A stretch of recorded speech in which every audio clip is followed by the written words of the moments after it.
Carolina Insider is presented by Wells Fargo, official sponsor of Carolina Athletics.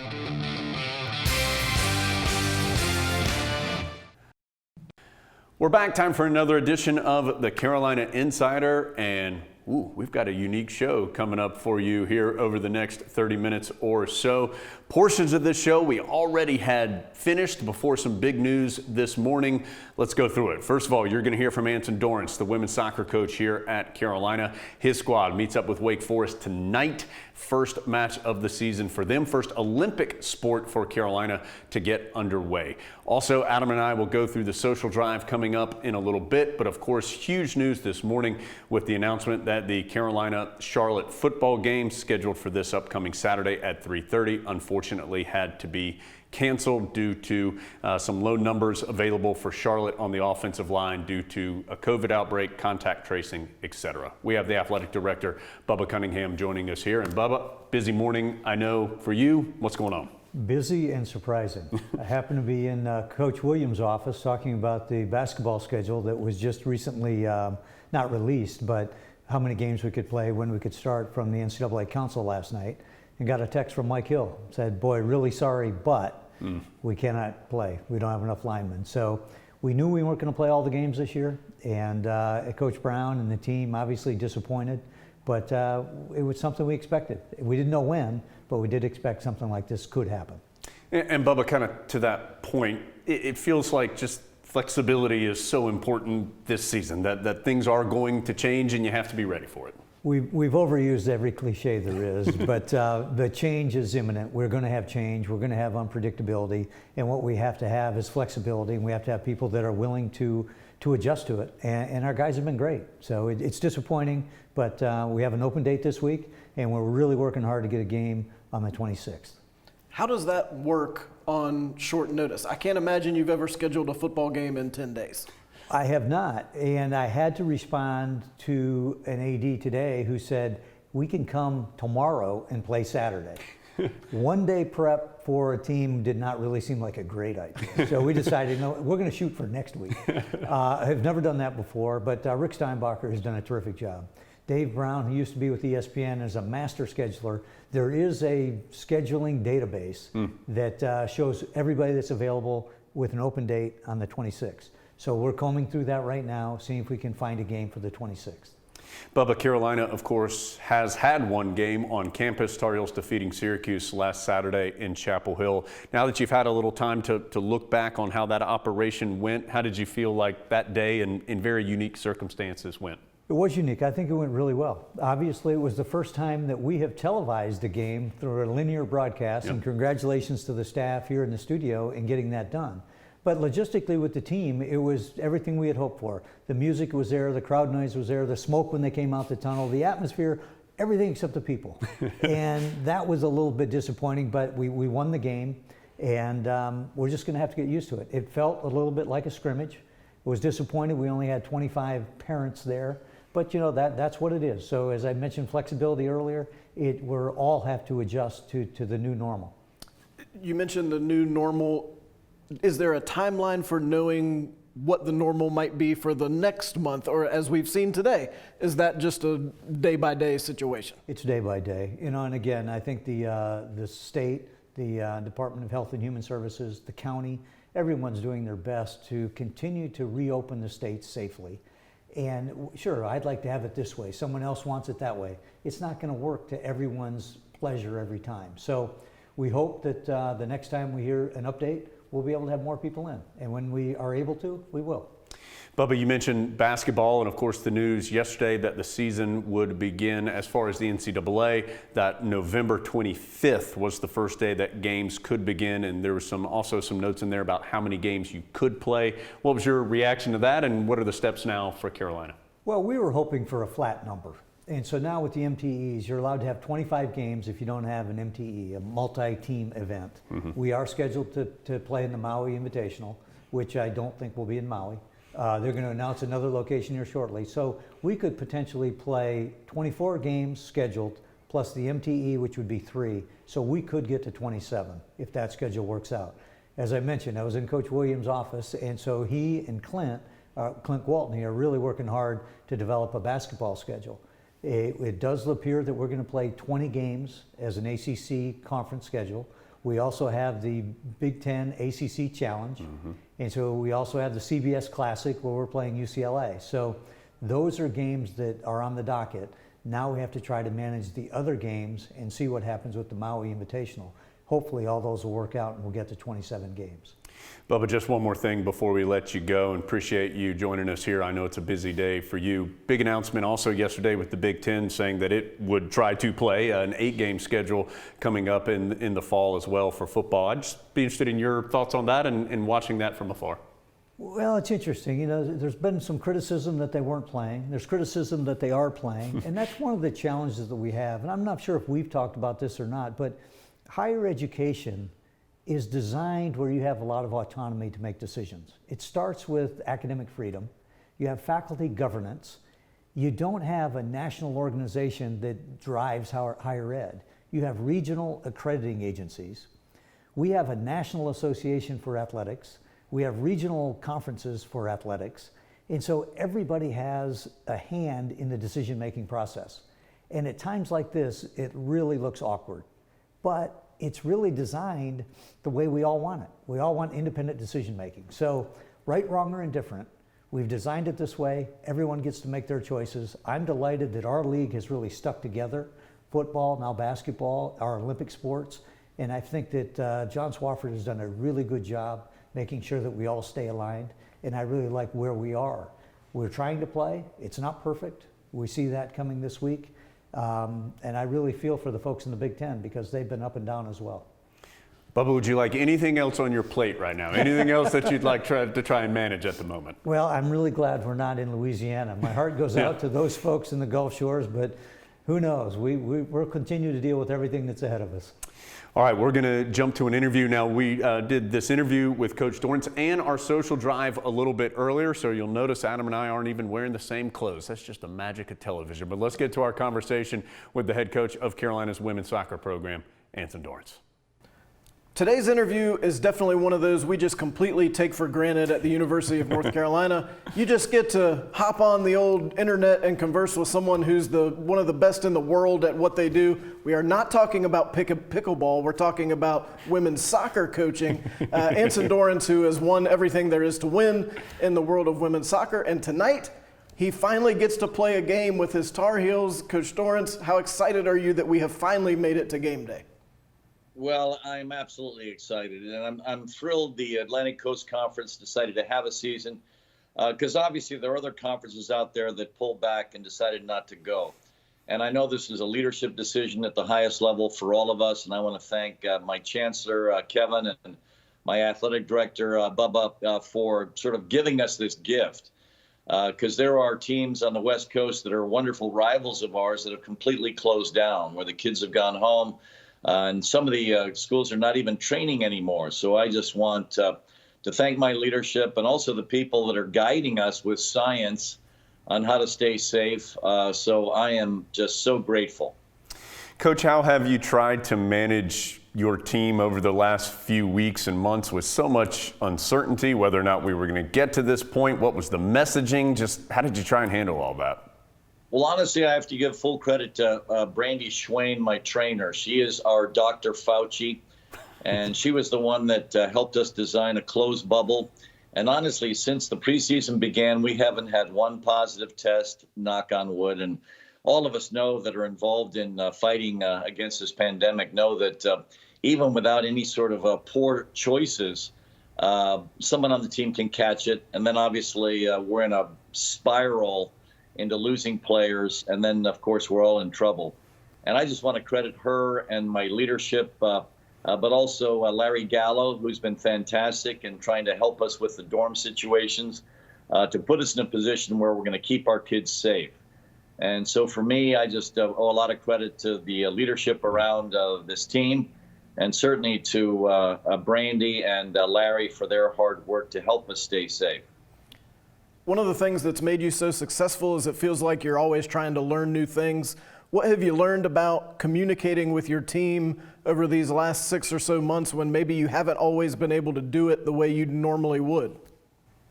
Honestly, I am now a fan of Zoom. I know that's, sacrilege in the age of pandemic when all of us are on Zoom calls where, we want to eventually shoot ourselves in the head. But I am now a fan of Zoom. And here's what I love about it. First of all, obviously it's safe. But also, if we can get everyone not to put their favorite picture of themselves up on the screen and seeing their faces, it's actually rather connective. And we've done our book clubs through it. We've done all kinds of meetings with our players through it. As soon as the pandemic hit, we were meeting with them once a week, every Monday. And honestly, it's a wonderful tool. And it's now a part of the way we are going to start to communicate, not just with our players, but with our recruits. And it's been a very positive sort of growth period for all of us that have adjusted to Zoom. And obviously, there is a point in some of the calls where you are just frustrated that you're not meeting face to face. But honestly, it's been an excellent tool for us. It's been a way for us to stay connected. And we've benefited from this extraordinary new technology that we're using consistently that we never would have used without this pandemic. So I don't think it's changed us in a negative way.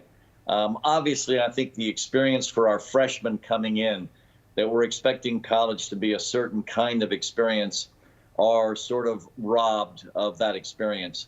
And I really feel for the freshmen, but the upperclassmen have adapted quickly and easily. The freshmen are the only ones that I think are still navigating. And what they're navigating is not just the new technology that we're using and the exercises that we have to do to stay safe, but they're navigating the fact that this is not what they thought college was going to be. How have you handled to that point, maybe the mental side of things with your team? How is your group providing support for your young women to make sure that outside of just the physical side that they're doing okay? Well, you know what? In the old days, a lot of these young women have dogs as pets. And of course, we wouldn't allow any dogs to come to practice because there's nothing worse than all of a sudden you're in the middle of practice and then this dog is sprinting across the pitch, disrupting everything you're doing. But, just like I guess we've all discovered the value of, what a dog will do for you. It loves you unconditionally. It doesn't know we're in the middle of a pandemic. And so now what's happening, if you come to a typical practice or a weekend scrimmage, you see 7 or 8 dogs, scattered among the entire team. And they're almost like, these recovery animals. If a girl's feeling particularly down, she'll run up to one of the dogs and give it a hug. The dog will obviously not realize we're in the middle of this pandemic. And heck, they don't even realize that they might be susceptible to this. But they are, unconditionally loving animals. And so I think the biggest change is we now allow dogs at practice and dogs at our scrimmages. And so some aspects of our training environment has changed to a degree. When the Tar Heels take the field tonight against NC State, watch out for that golden retriever in the midfield. Really athletic.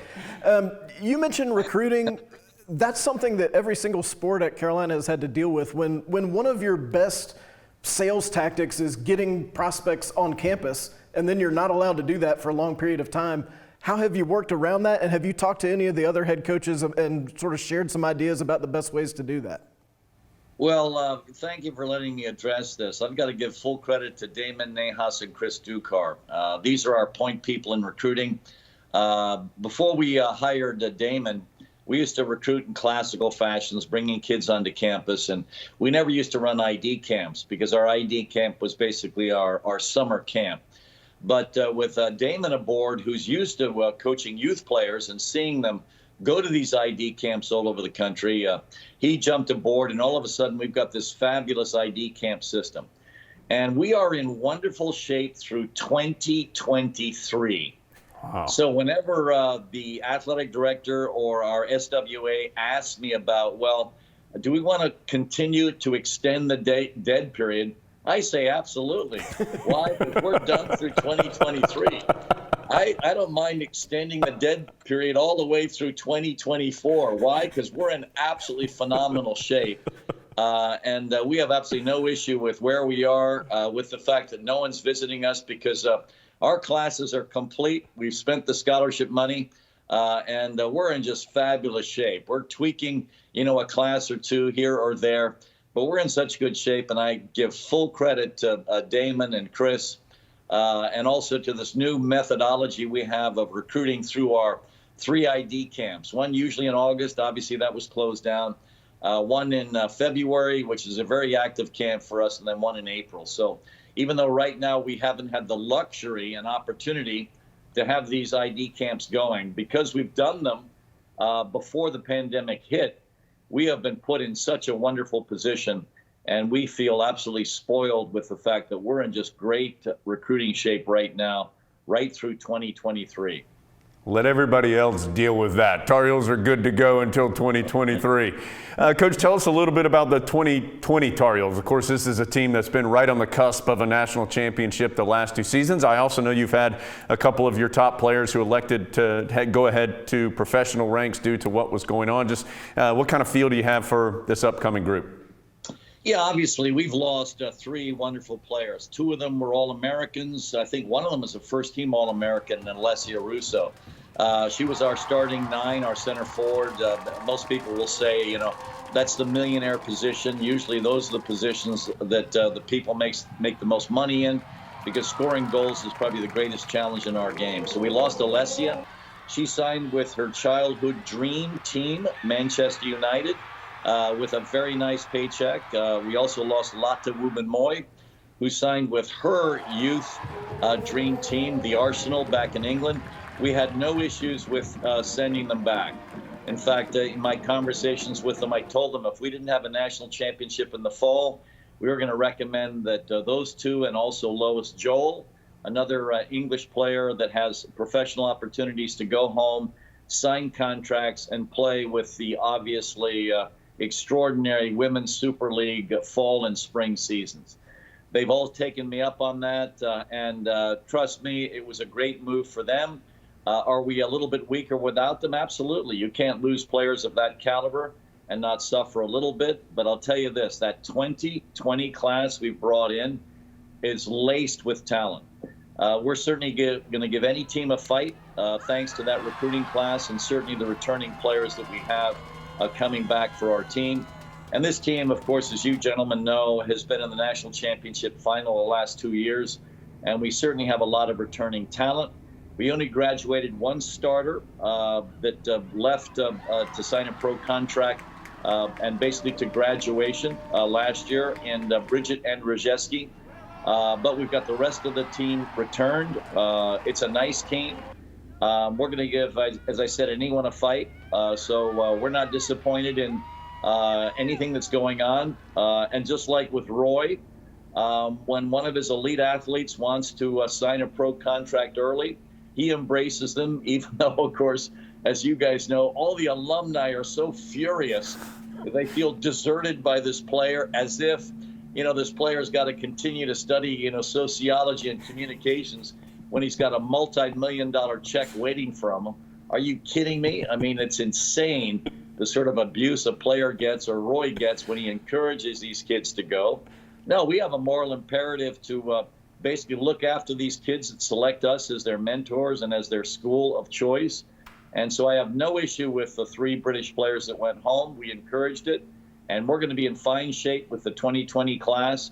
We've got 3 of those kids starting for us already, with a 4th and a 5th possibility within a year or 2. So we're very, very pleased with where we are, but also where we think we can go. You mentioned the book club that you did through Zoom with your team this time. You always pick very interesting books. What's the most recent book you read with the team, and what did everybody get out of it? Well, obviously, with George Floyd and all the issues that are going on nationally with Black Lives, we selected a Kendi book, How to Be an Anti-Racist. That was the book that everyone on the team had to read, and that was the only book where everyone on the team had to attend that book club meeting. I sort of ran a Socratic method of going through the book, and it was just a wonderful experience for our kids, because obviously this is a huge issue that all of us are challenged by in this country. And I think George Floyd brought this thing to the fore in a very positive way, with obviously a very horrible and tragic moment. But I think those sorts of things happening across the country are things that athletes are certainly connected with. in a very positive way. I think they get to make a wonderful statement about what athletics is all about, because there are no athletic teams out there that have any quality that aren't extraordinarily diverse. And so as a result, I think our culture might be the culture to help change this aspect of the American landscape. So I'm proud of the kids. They all wanted to jump in with Kendi and his extraordinary book. So that was one of them. The seniors read The Second Mountain. And so here we are. We're going to have a certain kind of balance within the program, because David Brooks, the author of The Second Mountain, is a classical conservative. So we don't want to preach from one voice. And his book, The Second Mountain, is extraordinary. I think the seniors really appreciated that. We also had some balance with the senior class, because they also read David Foster Wallace's This Is Water, which in my opinion is the most extraordinary commencement address I've ever read in my life. And I'm one of these guys, believe it or not, that reads commencement addresses. I always read the commencement address for the people that speak here at the University of North Carolina. Obviously, I'm very proud of the speakers we bring in. But I'll tell you, David Foster Wallace's This Is Water is one of the great commencement addresses. It was hand to glove with The Second Mountain, so that's what the seniors addressed. The freshmen came in with You Thrive, which is a Daniel Lerner book. Daniel's a friend of mine. He teaches at New York University about how to come in and survive your freshman year, and it's an extraordinary book for freshmen. The sophomores and juniors bounce between Carly Lloyd's book about her experiences of fighting her way onto the national team. We also read The Talent Code, Atomic Habits, and other books in that ilk to try to prepare them to get to their dreams as national team players or as professionals. So every class has a different kind of book to read. And honestly, I love the book clubs. We've done them forever. In the winter and spring, the freshmen read Hiram Smith's The 10 Natural Laws of Successful Time and Life Management, because obviously one of the main challenges for a freshman is time management. The sophomores read Stephen Covey's 7 Habits of Highly Effective People. And then the juniors read Viktor Frankl's Man's Search for Meaning. Obviously, our seniors are free. Most of them have graduated in the spring, so those are the 3 books our classes read then. And the first 2 books I talked about in the off season are basically biblical principles secularized. I'm a Mormon, and so those books are basically books that are the Bible secularized, because Hiram Smith is a leading Mormon, so is Stephen Covey. And so basically my kids get a wonderful version of the Bible just through secular principles that are basically biblical. And so for me, these are great ways to teach people to lead principle-centered lives. And that's our methodology in helping them develop extraordinary character and get to their human potential. I think that phone call was us telling us that we're out of time here on the show.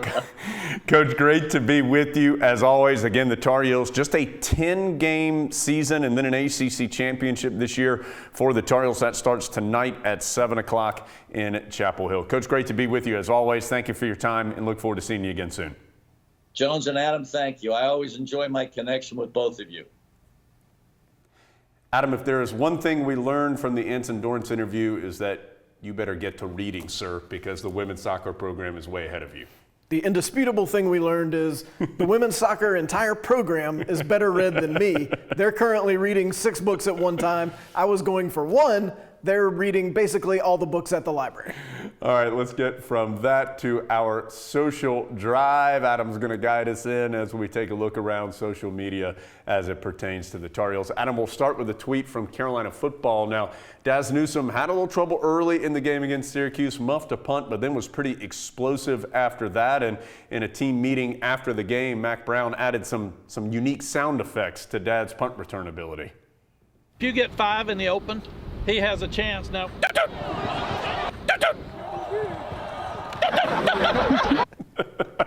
I really like the laugh that. And Daz Newsome ended up with a terrific punt return day. 15.5 yards per return through 1 week of action for the league. That's second in the conference and fifth best in the country, Adam, for Daz Newsome. It's funny every time. Yeah, it really Every is. time I watch that, it's funny. And it was such a unique situation because the Tar Heels, after the game, did not go into the locker room. Coach Brown addressed the team on the Kenan Stadium field. So Jones and I were up in the radio booth. I wasn't doing anything, but Jones was doing the radio. And we could hear Coach Brown talking, and we could, more importantly, hear all the team laughing. And now we know why, because Coach Brown was putting sound effects on Daz Newsome's sweet moves. All right, we asked through the audio podcast, and you can always listen, called The Carolina Insider. Find that anywhere that you get your podcast. Follow us on Twitter at Carolina_pod. Adam, we asked for fans to send us some pictures of how they watched the Syracuse game, because of course no fans in Kenan Stadium, and Adam, the fans delivered. We got a lot of great photos. They did. A lot of creativity here. All right, let's start off this one. Lauren Porter and her crew just went ahead full out tailgate on campus.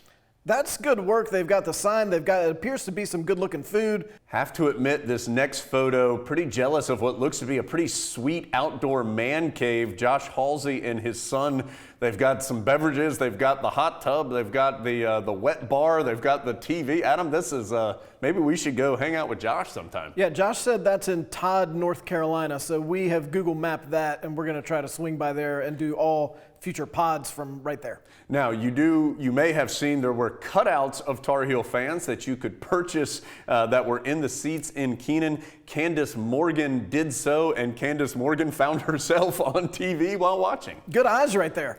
Clearly, Candace, a longtime pod listener, spotted that one right away, and we know the cutouts were there because she's proven it to us. Alan Huffman. Alan and his family could not watch the game. They had some do-it-yourself home projects to take care of, but Alan, who you see here wearing his nice Go Where You Go, Do What You Do Woody Durham shirt, listened to the game on the Tar Heel Sports Network, and Adam, they turned that yellow room into something much better. Alan says they're not quite done yet, but they're making good progress. I like the Argyle setup, and I'm looking forward to seeing that when it's finished. Alan said he'd send us a picture. All right. And also, don't mess with the paint roller that's going on right there, Jones. She looks like she thinks you've got some mischief in mind, and she's not putting up with it. Yeah, this was serious business at the Huffman household. 2 more to go. Billy Stanton sent this photo. Not sure how much of the first game that Billy Stanton's son was able to see, but game number 1 for young Mr. Stanton there. Billy said that once he put the football in his son's hands, the offense really took off. So clearly that is what caused the Tar Heels to win. And finally, and Adam, this one may bring up more questions than answers, but here's Cheryl McElvey with a cutout of Dave Matthews wearing a Tar Heel shirt. I think that's how they watched the game. What's the question? The question is, why aren't we all following the Instagram account Adventures with Flat Dave? Because clearly there's some hot content there. This social drive isn't done. These ants are going to keep marching forward, Adam, and that is with a little mini pat on the back and what up to Go Heels Productions. You can see here on this tweet from Bubba Cunningham laying it out that the game on Saturday, the Syracuse game, was the first ever college football game produced on an ESPN network using a university control room. The folks here at Go Heels Productions heavily involved in that, so big congratulations to them. What an undertaking for them to put that one on. And I think the fact that if you were watching at home, you really couldn't tell the difference speaks to what a good job they did, because it was exactly the professional production that you're accustomed to. Let's go from college football to professional football. And Adam, Mitch Trubisky, a big year for him as the quarterback for the Chicago Bears. And he and Chicago found themselves down to Detroit this past Sunday, but a big fourth quarter comeback that concluded with what a pass by Mitch Trubisky for what turned out to be the game winner. Let's take a look. That's all part of it. First down. And there's the long pass to Miller. And Miller is there.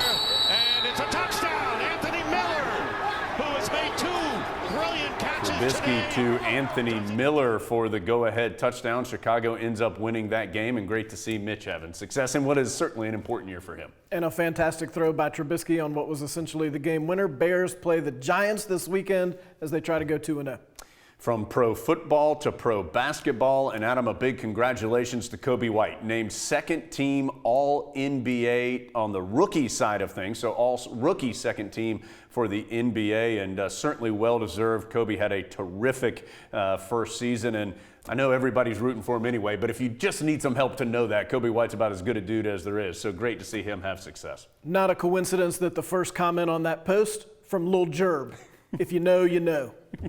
Garrison Brooks and Sean May. And oh, by the way, that little stat right there at the bottom of that graphic, Carolina has had more all-rookie team selections than any other school at the NBA level. Adam, our final note here on the Social Drive comes from Ryan Cook. Ryan, like so many folks during this quarantine period, has had some tough times, had a little extra time on his hands, and so what better way to fill some of that time by putting together an incredible coffee table top that will now be proudly displayed in his home.